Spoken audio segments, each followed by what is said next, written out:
We recognize that moment when life feels like it's going our way. The pressure lifts, the chaos subsides, and we hope for a peaceful future. When our daily experience aligns with what we've prayed for, our nervous systems begin to settle. We stop bracing for impact and allow ourselves to truly inhabit the present. In that quiet, we often lower our guard. We convince ourselves that the most difficult chapters are finished, and that the clear horizon ahead is a permanent change in the weather. This sense of safety creates a unique kind of vulnerability. Our internal defenses are at their lowest point, when our expectation of security is at its peak. Then the landscape changes. A medical report, a bank statement, or a sudden betrayal arrives, shattering that peace in an instant. These obstacles are the giants in the land. They are fortified, imposing challenges that cast a shadow over everything we spent years building. The sheer scale of the problem triggers a human instinct to retreat. We feel a deep urge to pack up, accept the loss, and give up on the promise entirely. This disruption pushes us to the edge of what we can endure. The plans we made are gone, and we are left staring at the very limit of our own strength. Hitting this wall places us at a crossroads. We can no longer move forward blindly. We have to choose a specific direction. One path involves settling.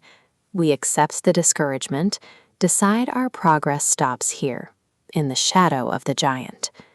The other path is the decision to stand firm. This is a commitment to stay in the fight and keep our faith active despite the evidence in front of us. Resigning ourselves to defeat is a quiet, passive act. Standing firm is an act of resistance that requires us to exert force against the pressure to quit. Because we have the power to choose between these two paths, we are responsible for where we end up. This wall is where our personal accountability begins. This chart illustrates the wisdom of men, where a person is dwarfed by a massive obstacle. Relying solely on statistics, numbers point to a dead end. But the Apostle Paul suggests a larger scale, the power of God. The giant becomes a small detail. Human logic is right about one thing. The giant is more powerful than you are. However, that same giant is infinitely weaker than your creator. Accepting this shift in scale removes the pressure of having to solve the impossible. The burden of the outcome moves from your shoulders to his.